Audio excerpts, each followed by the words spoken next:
ಏನು ಗೊತ್ತಾ, ನನಗೆ ತಾಯಿ ಇಲ್ಲ. ಇವತ್ತು ಒಂದು ದಿವಸ ನಿನ್ನ ತಾಯಿ ಆಗಿದ್ದು ಬಿಡು ನನಗೆ, ಓಕೆನಾ? ಯಾಕೆಂದರೆ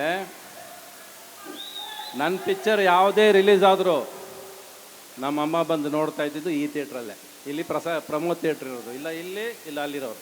ಸೊ ಇಲ್ಲೆಲ್ಲೋ ಒಂದು ಕಡೆ ನಮ್ಮಮ್ಮ ಎಲ್ಲೋ ಕೂತಿರ್ತಾರೆ. ಇವತ್ತು ನಾನು ಅವ್ರ ಜಾಗದಲ್ಲಿ ಕೂತ್ಕೊಂಡು ನೆನೆಸ್ಕೋತೀನಿ ಅವ್ರನ್ನ. ಅವ್ರು ನೆನೆಸ್ಕೊತ ಒಂದು 2 ಮಾತು ಶುರು ಮಾಡ್ತೀನಿ. ಅವ್ರು ಯಾವಾಗಲೂ ಒಂದೊಂದು ಪಿಕ್ಚರ್ ನೋಡ್ಕೊಂಡು ಬಂದಾಗಲೂ ಕೂಡ ಅವ್ರು ಬರ್ತಾಯಿದ್ದು ಸಿನಿಮಾ ನೋಡೋದಕ್ಕೆ ಅಲ್ಲವೇ ಇಲ್ಲ, ಸಿನಿಮಾ ನೋಡಿರ್ತಾರೆ. ಆದರೆ ನನ್ನ ಮಗನ್ನ ನೋಡಿ ಜನ ಹೇಗೆ ಪ್ರೀತಿಸ್ತಾರೆ, ಹೇಗೆ ಮೆಚ್ಕೋತಾರೆ, ಎಲ್ಲಿ ಸಿಳ್ಳೆ ಹೊಡಿತಾರೆ, ಅದನ್ನು ಬಂದು ಮನೇಲಿ ಅವ್ರು ಎಕ್ಸೈಟ್ ಆಗ್ತಿದ್ರಲ್ಲ, ಆ ಖುಷಿನೇ ಮನೆಯನ್ನು ಸಂತೋಷ ಪಡಿಸೋದು. ಅದು ನಿನ್ನ ಮಗಳು, ನಿನ್ನ ತಾಯಿ. ನನಗೆ ನಿನ್ನ ಟ್ರೈಲರು ಕಾಣಿಸ್ಲಿಲ್ಲ, ನೀನು ಹಾಡು ಕೇಳಿಸ್ಲಿಲ್ಲ, ಏನೂ ಕೇಳಿಸ್ಲಿಲ್ಲ, ನಿನ್ನ ಕಣ್ಣಲ್ಲಿ ನೀರು ಕಾಣಿಸ್ತು, ಅದು ಹೊರಗೆ ಬರಲಿಲ್ಲ, ಅಲ್ಲೇ ಅರ್ಧ ಗೆದ್ದಾಯಿತು. ನೀನು ಒಳಗಿಟ್ಕೋಬೇಕು. ಗಂಡಸಾದವನು ಯಾವತ್ತು ಕಣ್ಣೀರು ಹಾಕ್ಬಾರ್ದು, ಒಳಗಿಟ್ಕೋಬೇಕು. ಆ ಸಿನಿಮಾ ಮೇಲೆ ಎಷ್ಟು ಪ್ರೀತಿ ಇದೆ, ಎಷ್ಟು ಆಸೆ ಇದೆ, ಎಷ್ಟು ಕನಸು ಕಂಡುಕೊಂಡಿದೆ ಅನ್ನೋದು ನಿನ್ನ ಮಾತು ಹೇಳುತ್ತೆ. ನಿನ್ನ ಜೊತೆ ಬಂದಿರೋ ಸ್ನೇಹಿತರೆಲ್ಲ ಹೇಳ್ತಾರೆ. ಸೊ ನಿನ್ನ ಕನಸು ನಿಜ ಆಗಲಿ, ಆಸೆ ನಿಜ ಆಗಲಿ. ನಾನು ಒಂದಂತೂ ಹೇಳ್ತೀನಿ ರೀ, ಹೆಣ್ಮಕ್ಳಿಗೆ ಡೆಲಿವರಿ ಪೈನ್ ಅಂದರೆ ಗೊತ್ತು. ಆದರೆ ಪ್ರತಿ ಸಿನಿಮಾ ಮಾಡಬೇಕಾದ್ರೆ ಪ್ರತಿ ಒಂದು ಡೆಲಿವರಿ ಪೈನೇ. ಆದರೆ ಆಪ್ರೇಷನ್ ಮಾಡೋದು ನೀವುಗಳು, ಸಿಸೇರಿಯನ್ ಮಾಡೋದು ನೀವುಗಳೇ. ಫಸ್ಟ್ ಏನಾದರೂ ಒಂದು ಆಪ್ರೇಷನ್ ಮಾಡಿರಿ. ಆಪ್ರೇಷನ್ ಮಾಡಿದ್ರೆ ಎಲ್ಲ ಪಿಕ್ಚರ್ ಅಲ್ಲಲ್ಲೇ ಸತ್ತೋಗುತ್ತಲ್ಲ. ಬದುಕ್ಸ್ರಿ ಫಸ್ಟು, ಅಲ್ವಾ? ಬದುಕ್ಸ್ರಿ ಫಸ್ಟು. ಯು ಶುಡ್ ಅಲೌ, ನೋಡಬೇಕು, ಸಿನಿಮಾನ ನೋಡಬೇಕು. ಫಸ್ಟ್ ಆಫ್ ಆಲ್ ಥಿಯೇಟ್ರಿಗೆ ಹೋಗ್ಬೇಕಾದ್ರೆ ಪ್ರತಿಯೊಬ್ಬರಿಗೂ ಇವತ್ತೊಂದು ರಿಕ್ವೆಸ್ಟು, ಪ್ರೇಕ್ಷಕರಾಗಿ ಸಿನಿಮಾಗೆ ಹೋಗ್ರಿ. ವಿಮರ್ಶೆ ಮಾಡೋಕ್ಕೆ ಮಾತ್ರ ಸಿನಿಮಾಗೆ ಹೋಗಬೇಡಿ. ವಿಮರ್ಶೆ ಮಾಡೋದೇ ಐಡಿಯಾನೇ ಕೂತಿರ್ತೀರ, ಕೂತ್ಕೊಂಡು ಕಮೆಂಟ್ ಮಾಡೋದು, ಲೈಕ್ ಮಾಡೋದು, ಕಮೆಂಟ್ ಮಾಡೋದು, ಲೈಕ್ ಮಾಡೋದು. ಯಾವನ್ ಕೇಳಿದೆ ನಿಮ್ಮ ಕಮೆಂಟ್ನ? ಅದರಲ್ಲಿ ₹1 ದುಡ್ಡು ಬರಲ್ಲ. ಅದರಲ್ಲಿ ಫಸ್ಟ್ ಆ ಲೈಕಿಗೆ ಸಾಯೋದನ್ನು ಬಿಡ್ರಿ. ಸಿನಿಮಾದವರು ಅವ್ರನ್ನ ನೀವು ಸಿನಿಮಾ ಥಿಯೇಟ್ರಲ್ಲಿ ಸಿನಿಮಾ ನೋಡ್ತಿರ್ತಾರೆ, ಅವ್ರಿಗೆ ತೊಗೊಂಡು ಕ್ಯಾಮ್ರಾ ಇಟ್ಕೊಂಡು ಕೂತಿರ್ತೀರ. ಅವ್ರು ಸಿನಿಮಾ ನೋಡಿದ್ಬಿಟ್ಟು ನಗ್ತಾ ಕೂತಿರ್ತಾರೆ, ನಗು ಬರ್ದವರು ನಗ್ತಾ ಕೂತಿರ್ತಾರೆ ಥಿಯೇಟ್ರಲ್ಲಿ. ಏನಕ್ಕೆ ಬಿಡ್ತೀರ ಅವ್ರನ್ನ?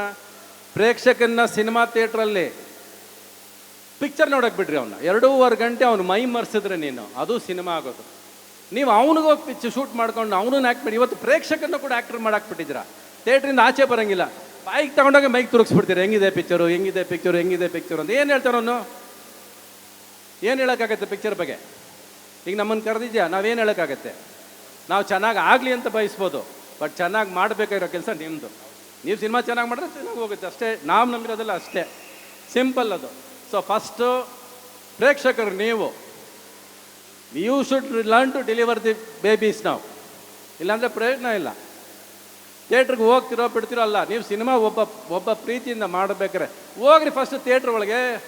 ಒಬ್ಬನಿಗೋಸ್ಕರ ಒಂದು ₹100 ಟಿಕೆಟ್ ಕೊಟ್ಟು ಸಿನಿಮಾ ನೋಡೋದಿಲ್ವಾ? ಆಯಿತು, ₹100 ಕಳೀರಿ, ಚೆನ್ನಾಗಿಲ್ಲ ಅಂದರೂ ಪರವಾಗಿಲ್ಲ. ಆಸೆ ಪಟ್ಟು ಸಿನಿಮಾ ಮಾಡೋರಿಗೆ, ಕನಸು ಕಟ್ಟು ಸಿನಿಮಾ ಮಾಡೋಕೆ ಒಂದು ₹100 ಕೊಡೋಕ್ಕಾಗಲ್ವೇನ್ರಿ? ಯಾರು ಕೇಳಿ ಒಬ್ಬೊಬ್ಬರು ಪ್ರೇಕ್ಷಕರು ಕೊಡೋಕ್ಕಾಗಲ್ವೇನ್ರಿ? ಕೊಡ್ರಿ. ಒಂದಷ್ಟು ಸಿನಿಮಾನ ಗೆಲ್ಸ್ರಿ, ಏನು ಹೋಗಲ್ಲ, ಗಂಟೇನು ಹೋಗೋದಿಲ್ಲ. ಮೊಬೈಲ್ ಯಾವತ್ತು ಬಿಡ್ತಿರೋ, ಕಮೆಂಟ್ ಹಾಕೋದು, ಲೈಕ್ ಹಾಕೋದು ಬಿಡ್ತಿರೋ, ಅದು ಚೆನ್ನಾಗಿರುತ್ತೆ. ಫಸ್ಟ್ ಅಷ್ಟೇ. ಥಿಯೇಟ್ರ್ ಒಳಗೆ ಮಾತ್ರ ಮೊಬೈಲ್ ಹೋದ್ರೆ ಹೋಯ್ತು. ಬಿಕಾಸ್ ನೀವು ಸಿನಿಮಾ ನೋಡೋರು ಫಸ್ಟು ಒಂದು ರೀಲ್ ಸಿನಿಮಾ ಆಗಿರಲ್ಲ, ಲೈಕ್ ಸ್ಟಾರ್ಟ್ ಆಗ್ಬಿಡ್ತು, ಕಮೆಂಟ್. ಒಂದು ರೀಲಲ್ಲಿ ಏನು ಗೊತ್ತಾಗುತ್ತೆ ಸಿನಿಮಾ ಚೆನ್ನಾಗಿದೆ ಚೆನ್ನಾಗಿಲ್ಲ ಅಂತ? ಕಮೆಂಟ್ ಮಾಡೋದು ಮುಖ್ಯನಾ? ಪ್ರತಿಯೊಂದರಲ್ಲೂ ಕೊಂಕು ಕಂಡಿಡಿಯೋದೇ ಮುಖ್ಯನಾ ಎಲ್ಲರಿಗೂ? ಕೊನೆಯವರೆಗೂ ಸಿನಿಮಾ ನೋಡ್ರಿ, ಪ್ರೀತಿಯಿಂದ ಒಂದು ಸಿನಿಮಾ ನೋಡ್ರಿ. ಆಮೇಲೆ ಚೆನ್ನಾಗಿಲ್ಲ ಚೆನ್ನಾಗಿದೆ ಅನ್ನೋದು ನಮ್ಮ ಥಿಯೇಟ್ರ್ ಕಲೆಕ್ಷನ್ ತಾನಾಗಿ ಹೇಳುತ್ತೆ. ಅದು ಫಸ್ಟು. ನಾವು ಎಷ್ಟು ಪ್ರೀತಿಯಿಂದ ಸಿನಿಮಾ ಮಾಡಿದ್ವಿ, ಅವ್ನು ಒಂದೇ ಗೊತ್ತಾಗಿತ್ತು ನನಗೆ. ಅವ್ನು ತುಂಬ ಪ್ರೀತಿಯಿಂದ ಸಿನಿಮಾ ಮಾಡಿದ್ದಾನೆ, ತುಂಬ ಶ್ರಮ ಪಟ್ಟಿದ್ದಾನೆ, ತುಂಬ ಆಸೆಯಿಂದ ಸಿನಿಮಾ ಮಾಡಿದ್ದಾನೆ. ಇಷ್ಟೇ ಅಲ್ವಾ ನಾವು ಮಾಡೋಕ್ಕಾಗೋದು? ಇದ್ರ ಮೇಲೆ ಇನ್ನೇನು ಮಾಡೋಕ್ಕಾಗತ್ತೆ ನಾವು ಸಿನಿಮಾ ಬಗ್ಗೆ, ಅಲ್ವಾ? ನಾವೆಲ್ಲ ಸಿನಿಮಾ ಚೆನ್ನಾಗಿದೆ ಚೆನ್ನಾಗಿಲ್ಲ ಗೊತ್ತಿಲ್ಲ, ನಾವು ಸಿನಿಮಾ ನೋಡೇ ಇಲ್ಲ. ನಾವು ಸುಮ್ಮನೆ ಸಿನಿಮಾ ಬಗ್ಗೆ ಬುರುಡೆ ಬಿಟ್ಕೊಂಡು ಕೂತ್ಕೊಂಡ್ರು ಪ್ರಯೋಜನ ಇಲ್ಲ. ನೀವು ಬನ್ನಿ ಮೇಡಮ್, ಇಲ್ಲಿ ಮೇಡಮ್, ಸರ್ ಬನ್ನಿ, ಇಲ್ಲಿ ಬನ್ನಿ. ನಾನೇ ಪ್ರಶ್ನೆ ಕೇಳ್ತೀನಿ, ಸಿನಿಮಾ ಹೇಗಿತ್ತು? ಸುಳ್ಳಿಲ್ಲದೆ ನಿಜ ಹೇಳಿ. ಬನ್ನಿ, ನೀವು ಹೇಳಿದಿರಾ ಅವ್ನು ನಿಮ್ಮನ್ನು ನಂಬ್ಕೊಂಡು ಏರಿಯಾ ಎಲ್ಲ ಮಾಡಿದ್ದಾನೆ. ಬನ್ನಿ, ಇವಾಗ ನೀವು ಇದು ಜವಾಬ್ದಾರಿ ನಿಮ್ಮೇಲೆ ಹಾಕಿದ್ವಿ ನಾವು. ಬನ್ನಿ, ಇಲ್ಲಿ ಬನ್ನಿ ಮೇಡಮ್, ಬನ್ನಿ. ನಾನೇನು ಮಾಡಲ್ಲ, ಇಲ್ಲಿ ಬನ್ನಿರಿ.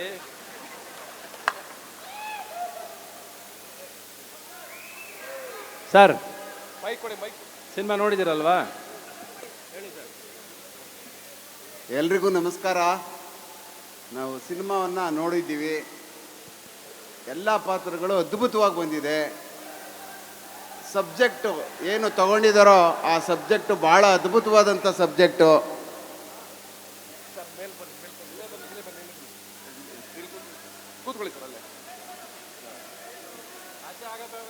ಆ ಕಾರಣಕ್ಕೆ ಭಾಳ ತುಂಬ ಚೆನ್ನಾಗಿ ಬಂದಿದೆ. ಯಾಕೆ ನನ್ನ ಮಗಳು ಮಾಡಿಬಿಟ್ಟಿದ್ದಾಳೆ ಅಂತ ಹೊಗಳುವಂಥದ್ದಲ್ಲ, ಭಾಳ ಕಷ್ಟಪಟ್ಟಿದ್ದಾರೆ. ನನಗೆ ಕೊನೆಯಲ್ಲಿ ರೋಷ ಆಗ್ಬಿಡ್ತು ನಿಜವಾಗ್ಲೂ. ನಾನೊಬ್ಬ ರಿಯಲ್ ಪೊಲೀಸ್ಮನ್ನು. ಎಷ್ಟು ಬೇಗ ಪೊಲೀಸ್ ಹೊಟ್ಟೋಗ್ಬಿಡ್ತಲ್ಲ ಅಂತ ಪ್ರತಿ ದಿವಸ ಹೊಟ್ಟೆ ಹೊರ್ಕೊಳ್ಳುವಂಥವನು, ಕೈಯಿಂದ ಬೇಗ ಹೊಟ್ಟೋಯ್ತಲ್ಲ ಪೊಲೀಸು ಅಂತ. ಹಾಗೆ ಸಿನಿಮಾ ನೋಡಿದಾಗ ನನಗೆ ಮೈಯೆಲ್ಲ ಒಂಥರ ಬೆಂಕಿ ಆಯಿತು. ಕೊಚ್ಚಿ ಅವನ್ನ ಕಾವೇರಿ ಒಳಗೆ ಬಿಸಾಕಬೇಕಾಗಿತ್ತು ಸರ್ ನೀವು. ಆ ಮನುಷ್ಯನ ನೀವು ಬೇರೆ ಆಗಿದೆ ಅಲ್ಲಿ. ಬಟ್ ಆ ಮಟ್ಟಕ್ಕೆ ನನಗೆ ಅದೇ ಥರ ಅವರೂ ಸಹ ಸಂಪತ್ ಅವರು ಅದ್ಭುತವಾಗಿ ಮಾಡಿದ್ದಾರೆ. ಇವ್ರ ಜೊತೆ ಸತೀಶ್ ಅವ್ರ ಜೊತೆ ಅದನ್ನು ನೋಡ್ತಾ ಇದ್ದರೆ ಖಂಡಿತವಾಗ್ಲೂ ಮೈಯೆಲ್ಲ ಬೆಂಕಿ ಆಗ್ತದೆ ಮತ್ತು ಅದ್ಭುತವಾಗಿ ಬಂದಿದೆ. ದಯಮಾಡಿ ತಾವೆಲ್ಲ ಥಿಯೇಟ್ರ್ಗಳಿಗೆ ಬಂದು ಈ ಪಿಕ್ಚರ್ನ ಭಾಳ ಎಂಜಾಯ್ ಮಾಡ್ತೀರಿ, ಖುಷಿ ಪಡ್ತೀರಿ. ಮತ್ತು ಎಲ್ಲ ಲ್ಯಾಂಗ್ವೇಜ್ಗಳಲ್ಲೂ ಸಹ ಇದನ್ನು ಭಾಳ ಇಷ್ಟಪಡ್ತಾ ಇದ್ದಾರೆ. ದಯಮಾಡಿ ನಾವೆಲ್ಲ ಥಿಯೇಟ್ರಿಗೆ ಹೋಗೋಣ. ಸುಮ್ಮನೆ ಎಲ್ಲೋ ಕೂತ್ಕೊಂಡು ಯಾರೋ ಹೇಳಿದ್ನ ಮಾತು ಕಟ್ಕೊಂಡು ನಾವು ಸಿನಿಮಾಗಳನ್ನ ಸೋಲಿಸ್ಬಿಡ್ತಾ ಇದ್ದೀವಿ. ಕನ್ನಡ ಸಿನಿಮಾಗಳನ್ನ ಸುಮ್ಮನೆ ಕಾಮೆಂಟ್ ಮಾಡೋದು, ಯಾರೋ ಹೇಳಾದ್ಮೇಲೆ ಕೇಳುವಂಥದ್ದು ನಾವೆಲ್ಲ ಮಾಡಿ ಈಗಾಗಲೇ ಬೇರೆ ತೆರೆಮರೆಗೆ ಸರಿದು ಹೋಗ್ಬಿಡ್ತಾ ಇದ್ದೀವಿ. ಆದರೆ ಬೇರೆ ಲ್ಯಾಂಗ್ವೇಜ್ಗಳೇನಿದ್ದಾವೆ, ಬೇರೆ ಭಾಷೆಗಳೆಲ್ಲ ಭಾಳ ಅದ್ಭುತವಾಗಿ ಬೆಳೀತಾ ಇದ್ದಾವೆ. ನಾವೆಲ್ಲ ಥಿಯೇಟ್ರಿಗೆ ಹೋಗಿ ಮಾತ್ರ ನಾವು ಕೂತ್ಕೊಂಡು ನೋಡಿ ಆಮೇಲೆ ನಮಗೇನು ಅನ್ನಿಸ್ತದೋ ಅದನ್ನು ನಾವು ಬೇರೆ ಮಾತಾಡಿದ್ರೆ ಸರಿ ಇರ್ತದೆ. ಅದಕ್ಕೆ ಮೊದಲೇ ಮಾತಾಡಿ ನಮ್ಮನ್ನು ನಾವು ಕೊಂದ್ಕೊಳ್ಳುವಂಥದ್ದು ಮಾಡಬಾರ್ದು. ನನಗೆ ಮಾತಾಡೋಕ್ಕೆ ಅವಕಾಶ ಮಾಡಿಕೊಟ್ಟಂಥ ರವಿಚಂದ್ರನ್ ಸಾಹೇಬರಿಗೆ ನನ್ನ ಅತ್ಯಂತ ಎತ್ತರದ ನಮನಗಳು. Thank you. ಜೈ ಕರ್ನಾಟಕ, ಜೈ ಸರ್. ನೀನು ಸಿನಿಮಾ ಬಗ್ಗೆ ಮಾತಾಡು ಆಯ್ತಾ? ಸಿನಿಮಾ ಏನಕ್ಕೆ ಇಷ್ಟ ಆಯಿತು? ನೀನು ಮಾಡಿದ್ದಕ್ಕೆ ಇಷ್ಟ ಆಯ್ತಾ? ಹೌದು, ಮಾಡಿದ್ದಕ್ಕೆ ಇಷ್ಟ ಆಯಿತು. ಬಟ್ ಅದು ಬಿಟ್ಟು ಪ್ರತಿಯೊಂದು ಕ್ಯಾರೆಕ್ಟರ್ಸು ಭಾಳ ಚೆನ್ನಾಗಿ ಬರೆದಿದ್ದಾರೆ ಸರ್. ಅಂದರೆ ರೈಟಿಂಗ್ ಆಗಿರ್ಬೋದು ತುಂಬ ಕ್ರಿಸ್ಪ್. ರೈಟರ್ ಯಾರು? ಅಂದರೆ ಟಿ.ಕೆ. ದಯಾನಂದ್ ಸರ್ ಅವ್ರದ್ದು ಸ್ಟೋರಿ. ಟಿ.ಕೆ. ದಯಾನಂದ್ ಸರ್ ಅವ್ರದ್ದು ಸ್ಟೋರಿ. ಸೊ ಅಂದರೆ ಅದನ್ನ ಸ್ಕ್ರೀನ್ ಪ್ಲೇ ಆಗಿ ಕನ್ವರ್ಟ್ ಮಾಡಿ, ಸ್ಕ್ರೀನ್ ಪ್ಲೇ ಮತ್ತು ಇದನ್ನ ನಾನು ಮತ್ತೆ ಮನು ಶೆಟ್ಗಾರ್ ಅಂತ ಇನ್ನೊಬ್ಬರು ಸರಿ ಆ ಸ್ಟೋರಿನ ಸ್ಕ್ರೀನ್ ಪ್ಲೇ ಆಗಿ ಕನ್ವರ್ಟ್ ಮಾಡಿ ಅದನ್ನು ತುಂಬ ಕ್ರಿಸ್ಪಾಗಿ ಕ್ಲೀನಾಗಿ ಮಾಡಿದ್ದಾರೆ ಸಿನಿಮಾನ. ಆ್ಯಂಡ್ ಪ್ರತಿಯೊಂದು ಪಾತ್ರಗಳು, ಅವ್ರ ಜೂನಿಯರ್ ಆರ್ಟಿಸ್ಟ್ ಆಗ್ಬೋದು, ಅವ್ರ ಸಪೋರ್ಟಿಂಗ್ ಆ್ಯಕ್ಟರ್ ಆಗ್ಬೋದು, ಯಾರೇ ಆಗಿರ್ಬೋದು, ಸಿನಿಮಾದಲ್ಲಿ ಅವ್ರನ್ನ ಪಾತ್ರ ಥರ ತೋರಿಸಿದ್ದಾರೆ. ಇವ್ರು ಹೀರೋ ಇವ್ರಿಗೆ ಜಾಸ್ತಿ ತೋರಿಸ್ಬೇಕು, ಇವ್ರು ಹೀರೋಯಿನ್ ಇವ್ರಿಗೆ ಜಾಸ್ತಿ ತೋರಿಸ್ಬೇಕು ಅಂತ ಅದನ್ನು ಬಿಟ್ಟು ಪ್ರತಿಯೊಂದು ಕ್ಯಾರೆಕ್ಟರಾಗಿ ತೊಗೊಂಡು ಹೋಗಿದ್ದಾರೆ. ಇನ್ನೊಂದು ವಿಷಯ ಏನಂದರೆ, ಯಾವುದೋ ಒಂದು ಪಾತ್ರ ಸ್ಟಾರ್ಟ್ ಆಗುತ್ತೆ ಆ ಸಿನಿಮಾದಲ್ಲಿ, ಆ ತೆರೆ ಮೇಲೆ ಬರ್ತಾ ಇದೆ ಅಂದರೆ ಆ ಪಾತ್ರಕ್ಕೊಂದು ಅಂತ್ಯ ಕೂಡ ಇದೆ. ನನಗೆ ಅದು ಬಹಳ ಇಷ್ಟ ಆಯಿತು ರೈಟಿಂಗಲ್ಲಿ. Thank you sir. ಆಯ್ತೇನಪ್ಪ, ಇನ್ನೇನು ಒಟ್ನಲ್ಲಿ ನನಗೆ ನೋಡಿದಾಗ ಅನಿಸಿದ್ದೇನೆಂದರೆ, ಪಿಕ್ಚರಲ್ಲಿ ಫೈರ್ ಇದೆ. ಏನಪ್ಪ ವಿಜಯ್? ಫೈರ್ ಇದೆ, ಜೊತೆಲಿ ಪ್ಯಾರ್ ಇದೆ. ಅದು ಚೆನ್ನಾಗೇ ಮಾಡಿದ್ದಾನೆ ಅವನು. ಪೂರ್ಣಚಂದ್ರ ತೇಜಸ್ವಿ ಅವರು ಲೂಸಿ ಆದಮೇಲೆ ಇವಾಗಲೇ ಸಾಂಗ್ ಚೆನ್ನಾಗಿ ಮಾಡಿರೋದು ಅನ್ಸುತ್ತೆ. ಮಧ್ಯ ನಾನಂತೂ ಇಲ್ಲ ಕೇಳಿಸ್ಕೊಂಡಿಲ್ಲ. ಸೊ ಅವನಿಗೆ ನೀನಾಸಂ ಸತೀಶ್ ಮೇಲೆ ಪ್ಯಾರ್ ಇದೆ ಅಲ್ವಾ? ಆ್ಯಂಡ್ ಈ ಸಿನಿಮಾಗೋಸ್ಕರ ಒಬ್ಬ ಡೈರೆಕ್ಟ್ರು ತ್ಯಾಗ ಮಾಡಿ ಮೇಲಿಂದ ನೋಡ್ತಿದ್ದಾರೆ. ಏನೇನೋ ನಡೆದೋಗಿದೆ. There is lot of incidents ಆಗಿದೆ. ಎಲ್ಲ ಏನೋ ಒಂದು ಕಾರಣಕ್ಕೆ ಇರಬೇಕು, ಎಲ್ಲ ಒಳ್ಳೇದಕ್ಕೆ ಇರಬೇಕು. ಒಟ್ಟಿನಲ್ಲಿ ನಾವು ಹೇಳೋಕ್ಕಾಗೋದು ಅಷ್ಟೇ. God bless you. Thank you sir. ನೀನು ತಂದೆ ಅಂತ ಹೇಳ್ಬಿಟ್ಟೆ, ನೀನು ಗಾಬರಿ ಪಡಿಸ್ಬಿಡ್ತೀಯ ನೀನು. ತಂದೆನೇ ಸರ್ ನೀವು, ತಂದೆ ಸಮಾನ. ನಾನು ಏನಾದರೂ ಮಾಡ್ಕೊಂಡು ಬಂದಿದ್ರೆ ಅದು ನನ್ನ ತಂದೆ ಒಬ್ಬರೇ ಕಾರಣ. ಇಲ್ಲಿರೋದಕ್ಕೂ ನಾನು ಒಬ್ಬರೇ ಕಾರಣ. ನನ್ನ ತಂದೆ, ನನ್ನ ತಾಯಿ ಪ್ರೀತಿ ನಂಬಿಕೆ ಮುಂದೆ ಏನೂ ಇಲ್ಲ. ಅದನ್ನು ಪ್ರತಿ ಸಾರಿ ಈ ಜನಗಳ ಮಧ್ಯೆ ನಾನು ನೋಡೋದು, ಅಷ್ಟೇ ನಂಬಿರೋದು ಕೂಡ ನಾನು. ಆಲ್ ದಿ ಬೆಸ್ಟ್ ನಿನಗೆ. ದೇವ್ರು ಒಳ್ಳೇದು ಮಾಡಲಿ. ಕಣ್ಣೀರು ಒಳಗೆ ಇಟ್ಕೋ, ಆಚೆ ತರಬೇಡ. ಇಲ್ಲ, ತಂದಿಲ್ಲ ಸರ್. ಓಕೆ, ಅವಳು ನೋಡಿ ಬಂತಷ್ಟೇ ನನಗೆ. Thank you sir. ಸರ್ ಬನ್ನಿ. I think